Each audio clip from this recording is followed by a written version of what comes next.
Hey guys, welcome back to the Obi Thorn Alliance. What are you doing today, Jacob? We are reviewing Only Murders in the Building, Season 2. So stick around if you want to see what we thought about Season 2 of Only Murders in the Building. So Season 2, Only Murders in the Building. Last season, you watched it a little while back. I've kind of recently finished it and went straight into Season 2, so we're probably going to have slightly different recollections of what's happened in this season.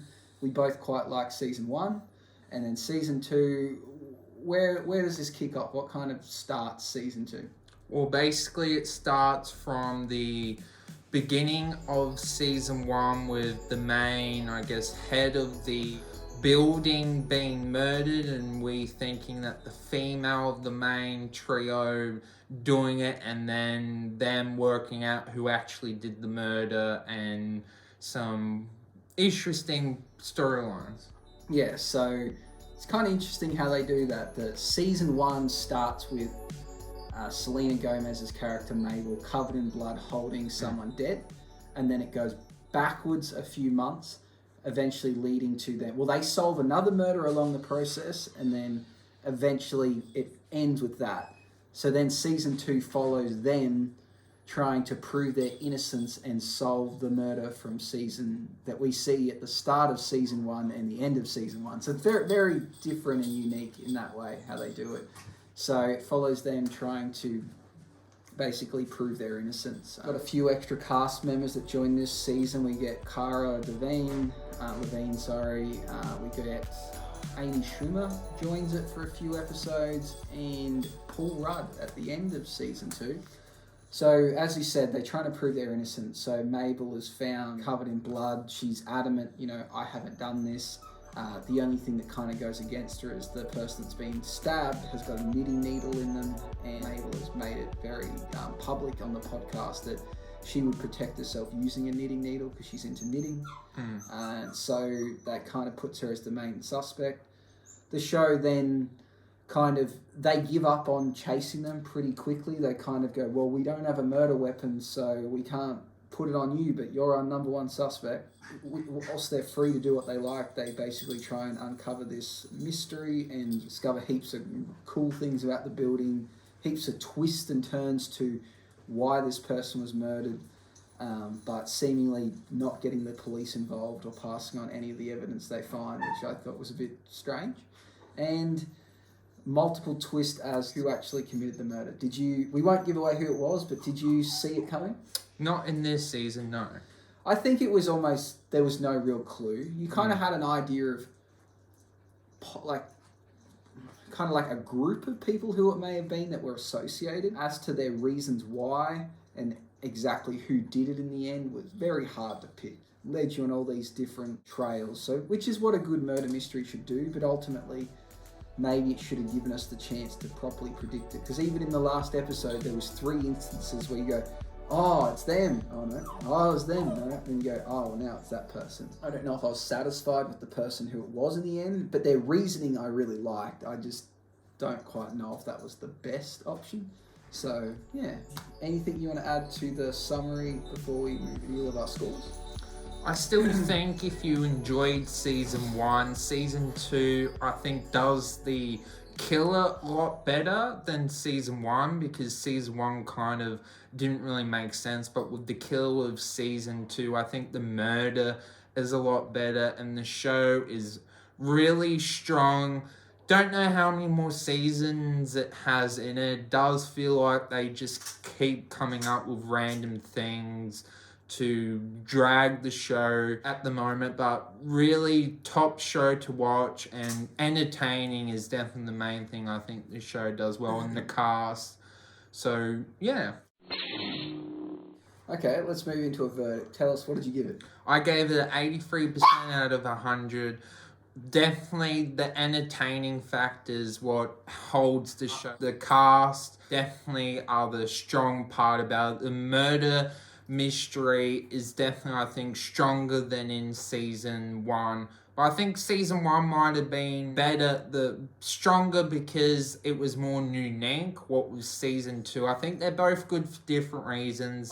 The ending for me, basically now we have a different murder, so I definitely think it's worth watching if you have seen season 1, and even if you haven't, definitely worth watching. So I gave it slightly lower. I gave it 81%. I think this show's unique in the sense that it is a murder mystery, but the murder mystery isn't its whole thing. The murder mystery can actually be quite poor, but the show can still survive because of the characters, the comedy, the star power that's in it, which is quite unique. Where there's other murder mysteries where if the murder mystery is not compelling, it has nothing left. Where this show is kind of silly, but it's fine. Like I don't go, well, you know what?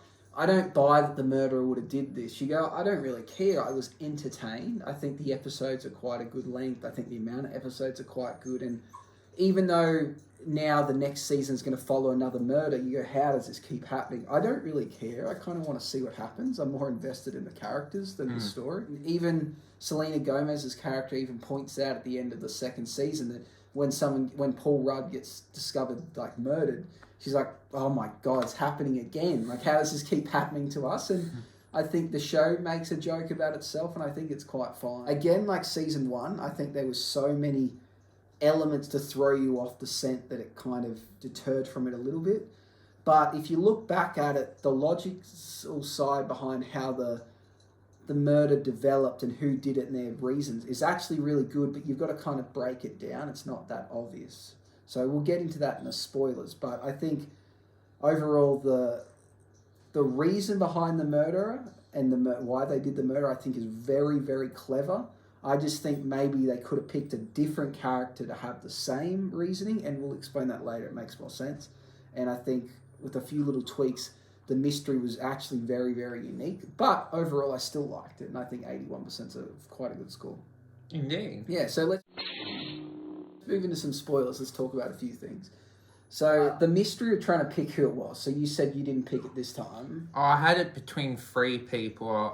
My first suspicion was with Martin Sheen, the actor's character's daughter, because I was suspicious. How did she know about the secret passageway? But I thought, am I just being too suspicious? And then the more obvious ones were the opposition podcasters, and they were the most logical choices.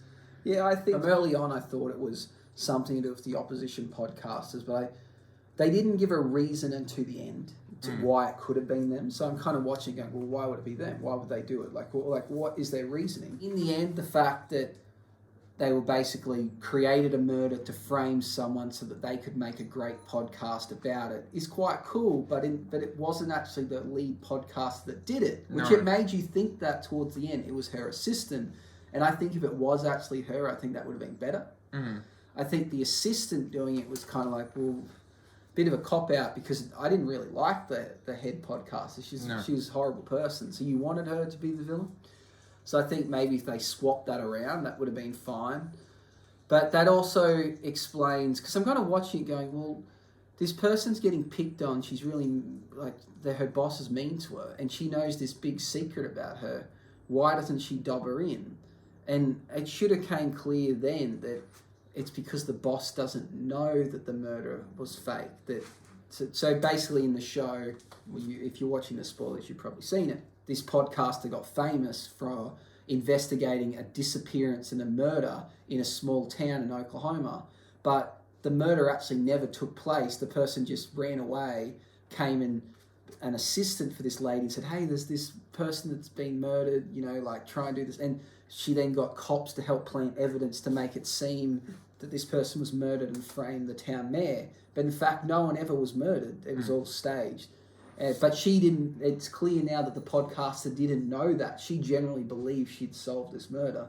It was only her assistant that knew it was fake because she was the person that went missing. I think a few changes could have improved that. So I think that reasoning's really quite cool, but the show kind of gave away a lot of things throughout. So it came very clear that the cop was the glitter guy because he had the glitter on him. And you kind of go, well, okay, so he's been a big part of the murder, but why? And then you got to find out why. And then you go, okay, so he's trying to help this podcaster. And then more and more reveals. So the layers were cool, but you've got to kind of sit back and break it down to understand the logic. I don't think it made it too clear. So ultimately, the assistant was trying to plant this really cool story that, this lady, Bunny, she owned this piece of artwork that's worth $14 million. And she wanted to make this cool podcast that someone wanted this painting of her. They killed her. It happened to be Mabel from an opposition podcast.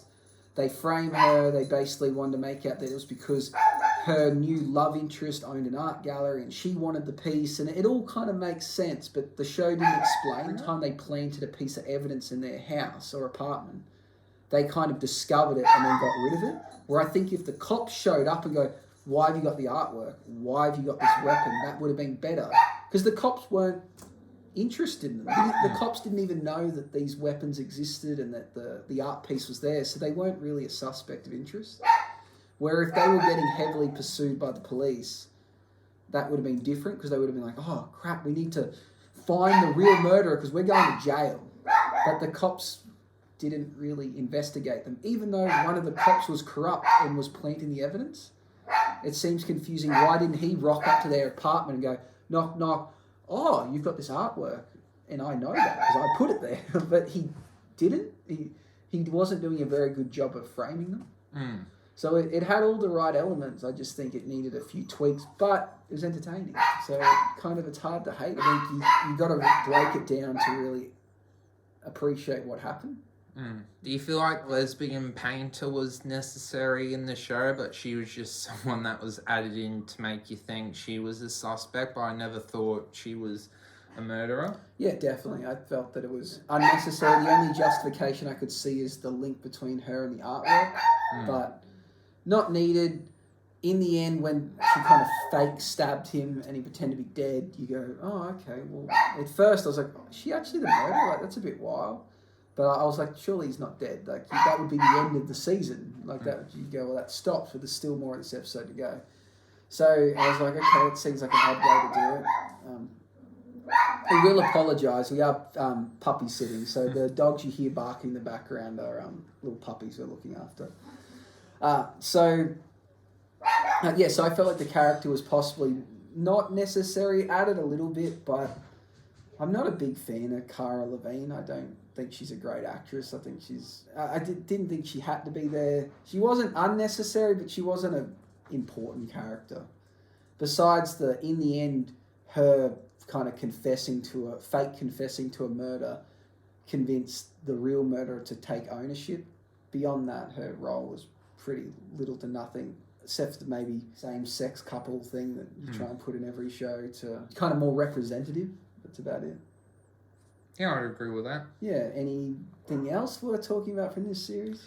Do you agree with me? And it does feel like they're coming up with ideas to kind of drag the show out because now we're getting a season 3 and now there's a time forward for season 3 and now basically it's 1 year from season 2 and now we're going to see why Paul Rudd's character is being murdered.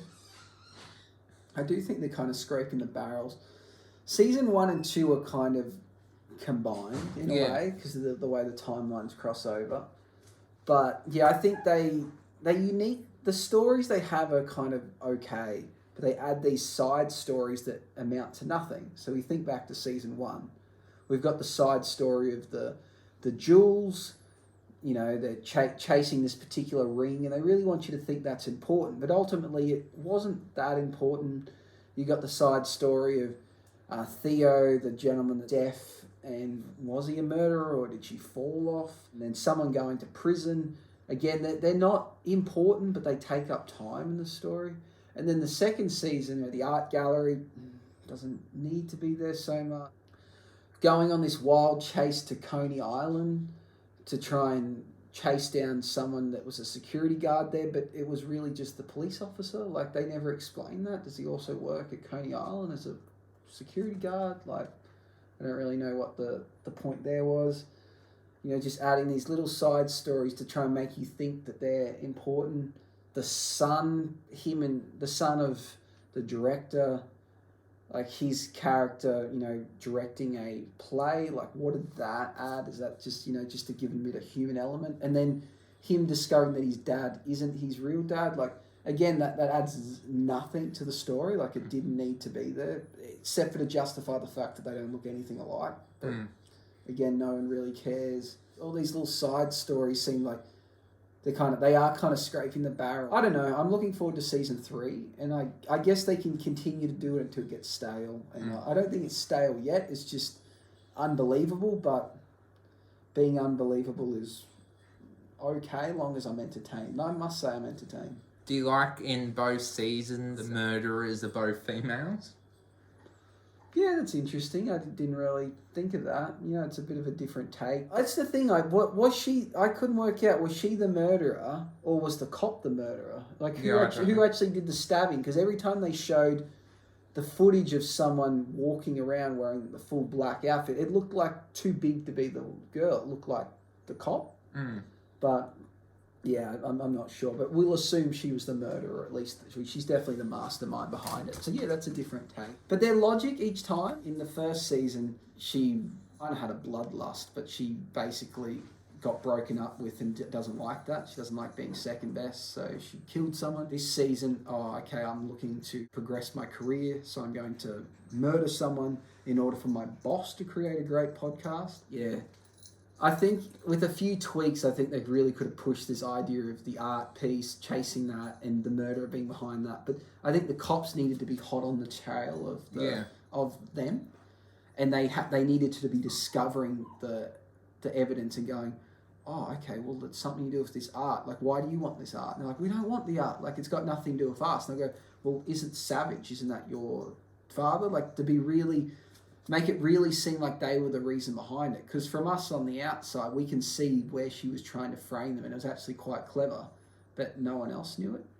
They were just discovering bits and going, oh, look, there's a painting in my house. Oh, that's the knife they've been looking for. And you go,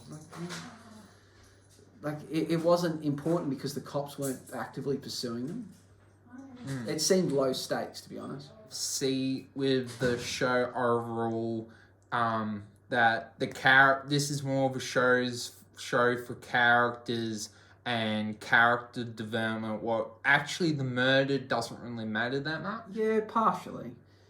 The murder doesn't matter, but each time the murder's actually been pretty decent. Just the way they go solving it is really obscure and it doesn't really add up. But the murder itself is pretty decent, and the people behind the murders are masterminds. They've come up with really clever plans. Did you like at the end of season 2 that they made out that Paul Rudd, the actor, had beef or something? Yeah, I'd like to know what the reasoning behind that is. Basically, Charles Hayden Savage, his character says, I know what you did. Yeah. So, I guess we're going to find out what he knows. But, yeah, I don't know what their reasoning is, and I guess that's the point of the 3rd season. Did you like that they brought back the killer from season 1? Yeah, I think she added a decent element, even though she is a murderer. She's somewhat likable. She's a bit crazy, but you kind of didn't mind that. So yeah, she added a bit of fun to it. I think that's fine. Well, thank you for watching. Hope you enjoyed the video. Looking forward to season 3 when it comes out. Like and subscribe, hit the notification bell. Bye-bye.